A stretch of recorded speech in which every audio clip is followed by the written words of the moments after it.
Spreadsheet তৈরি হয়েছে কাজে গতি আনার জন্য, হাজারো ডেটা নিয়ে যাতে সহজে কাজ করা যায় তার জন্য। আর সেই কাজে আরো গতি আনতে প্রতিনিয়ত হয়ে চলেছে আপডেট। গুগল শিট আরো এক ধাপ আগিয়ে আপনার কাজের ধরন আর ডেটার প্যাটার্ন বুঝে নিয়ে গুগল শিট নিজেই আপনার কাজ করে দেয়।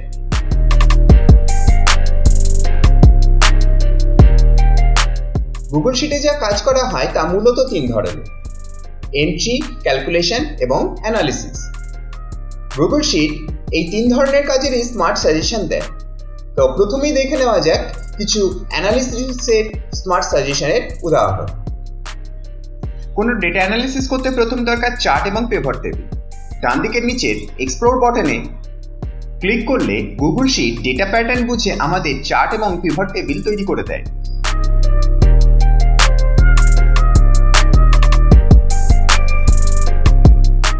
মোড অপশনে ক্লিক করলে আরো চার্ট পেতে পারি, আর এডিট অপশনে ক্লিক করে ডেটার রেঞ্জ এবং হেডিং রো চেঞ্জ করতে পারি।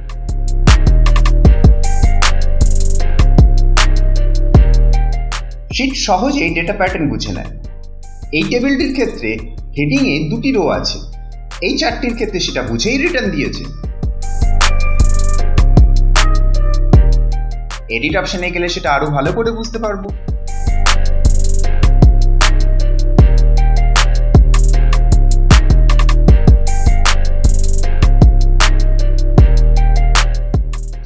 আবার এই ডকুমেন্টের ক্ষেত্রে পিভট টেবিল তৈরি করে দিয়েছে।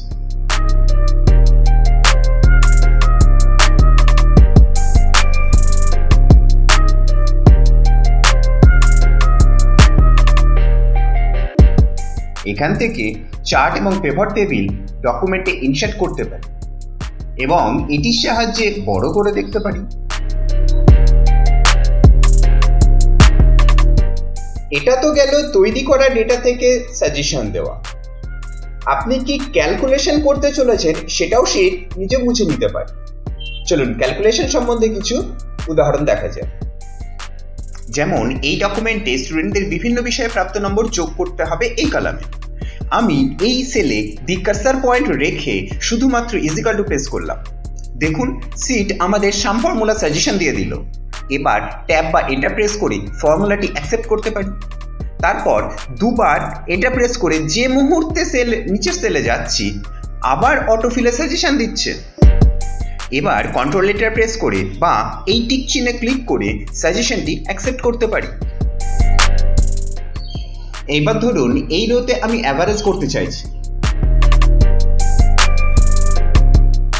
যেই ইজিক্যাল টু প্রেস করছি অমনি অ্যাভারেজের সাজেশন দিয়ে দিল।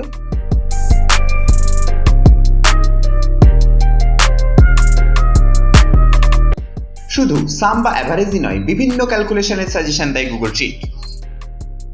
এখানে পার্টিকুলারগুলি কোয়ান্টিটি এবং রেট গুণ করতে হবে। ইজিক্যাল টু প্রেস করুন আর সাজেশন পান।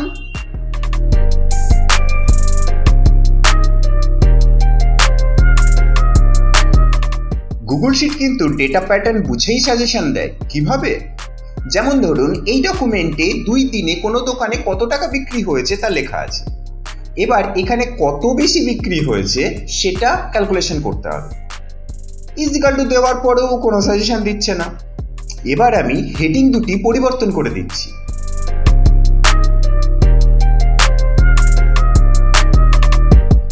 এবার ইজিক্যাল টু দেওয়ার পর দেখুন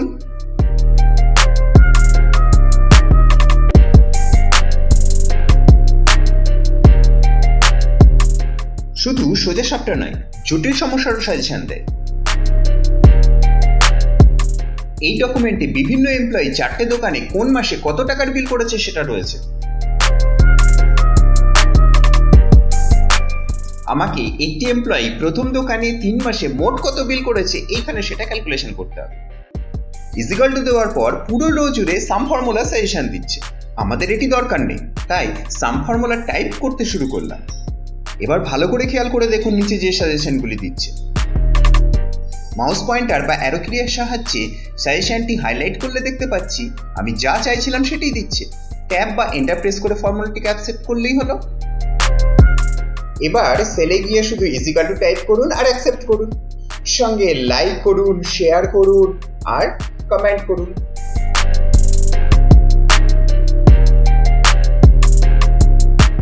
এবার আরো কমপ্লেক্স উদাহরণ দেখা যাক। এই স্যালারি চার্টে এমপ্লয়ীদের বেসিক পে এর উপর 30% MA, 10% TA, 6% other allowance calculation করে সাবটোটাল করতে হবে।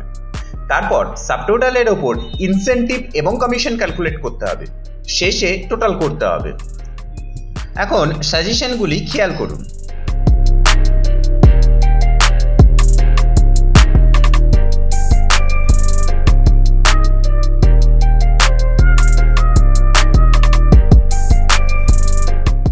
এই সাজেশনটি প্রযোজ্য নয়, তাই আমার মতো লিখছি।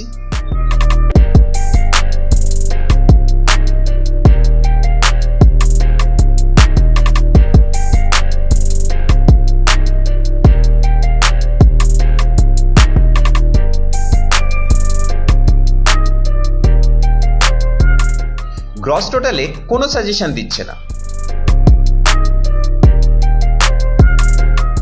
হেডিংটি পাল্টে টোটাল করলাম।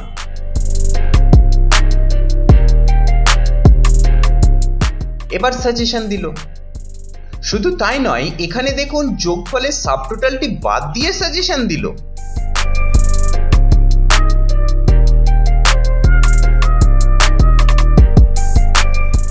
এতক্ষণ ক্যালকুলেশনের বিভিন্ন রকম সাজেশন দেখলাম।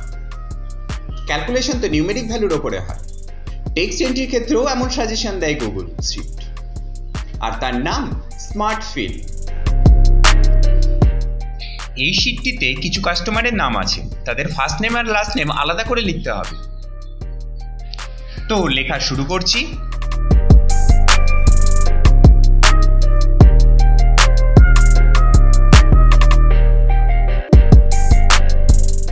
দেখুন, দু একটি সেল লেখার পরেই অমনি গুগল শিট আমাকে সাজেশন দিয়ে দিল। এটি স্মার্ট ফিল ফর্মুলা সাজেশন। এখানে ফর্মুলার সাহায্যে শিট আমাকে কাজটি করে দেবে। শো ফর্মুলাতে ক্লিক করলে ফর্মুলাটি দেখতে পাবো, আর এই টিক চিহ্নে ক্লিক করলে বা কন্ট্রোল শিফট ওয়াই প্রেস করলে স্মার্ট ফিলটি অ্যাকসেপ্ট করতে পারবো। একইভাবে লাস্ট নেমেও স্মার্ট ফিল করা যাবে।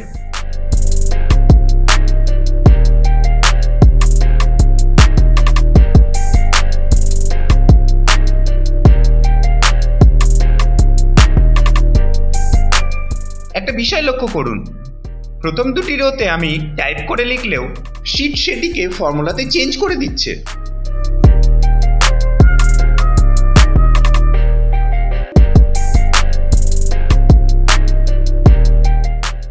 এবার কমপ্লেক্সিটি একটু বাড়ানো যাক। মিডল নেম থাকলে কি হয় দেখা যাক।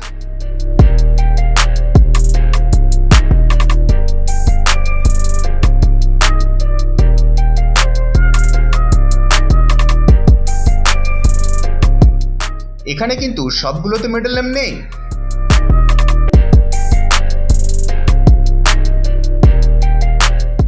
ওয়াও, যথেষ্ট জটিল ফর্মুলার একটি সাজেশন পেলাম। এখানে সামান্য এরর আছে, সেটা ম্যানুয়ালি ঠিক করে নিলেই হবে।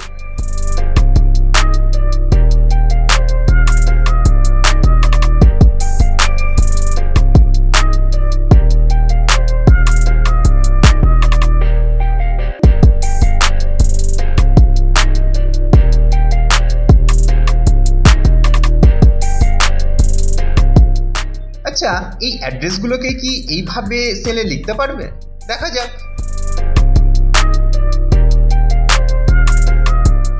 এখানে কন্ট্রোল এন্টার ব্যবহার করে সেলের মধ্যে একাধিক লাইন লিখছি।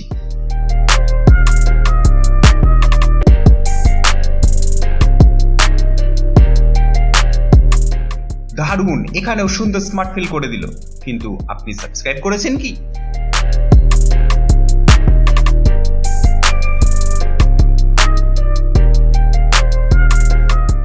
এবার আরো জটিল কিছু করি। এখানে জেন্ডার অনুযায়ী প্রিফিক্স সি শ্রীমতী লিখি।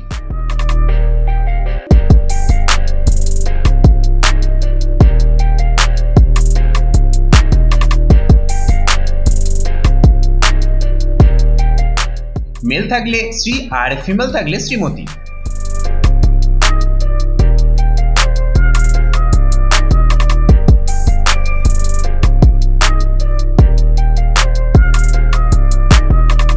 এখানে শিট ভিলুকআপ ফর্মুলা ব্যবহার করলো।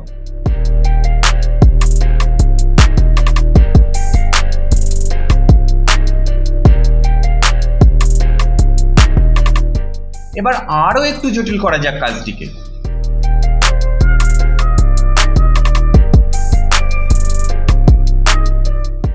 এই কলামে ইনিশিয়াল লিখব, কিন্তু তার আগে প্রিফিক্স হিসাবে শ্রী শ্রীমতী যোগ করব আর সাফিক্স হিসাবে কমা দিয়ে এই স্টেটের কোড লিখব।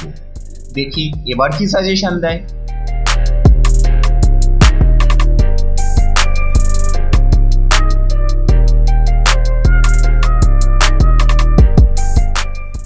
দেখুন একটি কমপ্লেক্স ফর্মুলা গুগল শিট তৈরি করে দিয়েছে, যা অনেকেই তৈরি করতে পারবে না, যার মধ্যে ভিলুকআপ, কনক্যাটিনেট, ফাইন্ড ইত্যাদি অনেক ফর্মুলা রয়েছে।